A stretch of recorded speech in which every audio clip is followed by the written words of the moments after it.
As Jesus stood on the crest of the Mount of Olives, looking over Jerusalem, his heart was filled with anguish and pain. Looking with divine foresight into the future, he could see the Jewish people scattered around the globe, the city lying in ruins, the temple burning, destroyed, and laid to waste. Crying out with a pain-filled heart, he said, "Oh, Jerusalem, Jerusalem, how often I would have gathered you as a hen gathers her chicks, but you would not." John 1 verse 11 says, "He came to his own, but his own did not receive him."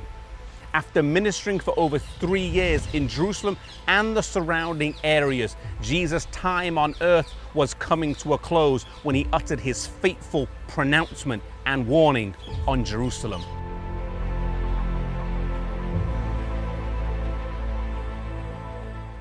The temple that Jesus looked down upon as he stood on Mount Olives was a second permanent structure to stand in that place. Originally, as the Israelites left Egypt, they had a temporary tent that traveled with them, and even after they got to Israel, it stood there in Shiloh and was used for 300 years. Eventually, the first temple was completed during the reign of King Solomon in 957 BC. This temple was destroyed by the Babylonians in 587 BC, and many of the vessels were carried from Jerusalem over to Babylon. After the 70 years of captivity as prophesied by the prophet Jeremiah, the Israelites were allowed to return during the reign of the Medes and Persians under King Cyrus.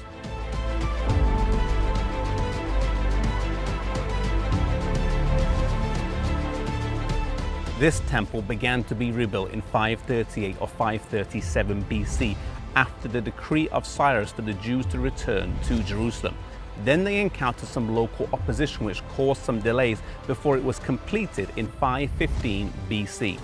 This temple stood for over 500 years, and it was the one that Jesus visited, spoke in as a child, ministered as an adult, and wept and cried over before he was crucified.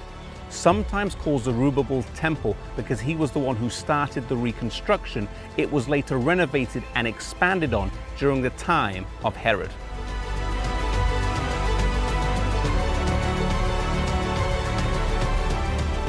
Jesus said in Matthew 24 verse 15 and 16 that when you see the abomination of desolation stand in the holy place, let him which is in Judea flee into the mountains.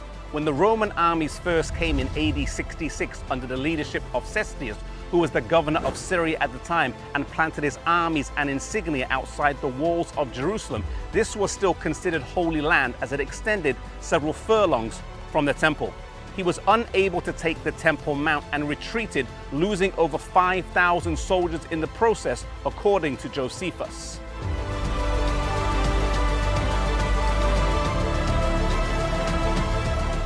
As the armies retreated, this was a sign for God's people to flee the city, and all those who heeded the words of Jesus in Matthew 24 did. They had a small window of time whilst the Romans were fighting the Jews, and they escaped to the city of Pella, located in modern-day Jordan, across the other side of the River Jordan. All those who were watching the signs escaped the later destruction. This apparent victory over Cestius emboldened the Jews with a stubbornness that would work against them 4 years later, when in AD 70, under the leadership of Titus, the Roman armies returned.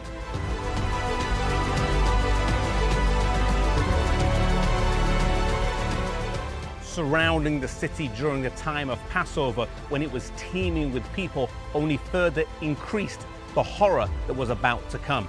Starvation, famine, and disease quickly spread throughout the city. The natural love of children to parents to grandparents disappeared as everyone fought for their own survival. Those who tried to escape the city were captured and crucified in the walls outside until the valleys were teeming with crosses as a warning to those inside not to try and escape. Eventually the city was stormed, and even though Titus told his soldiers not to destroy the temple and personally tried to stop it even when the fire had started, the prophecy of Jesus said that not one stone would be left upon another, and this came to pass.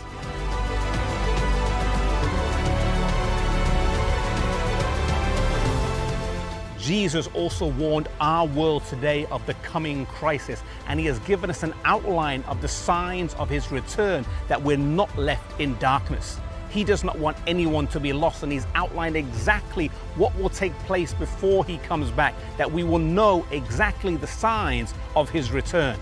We can rest assured that just like no true believers were killed in the destruction of Jerusalem, so today those of us who are watching the signs will not be destroyed, but Jesus will protect us in the final days of this earth's history.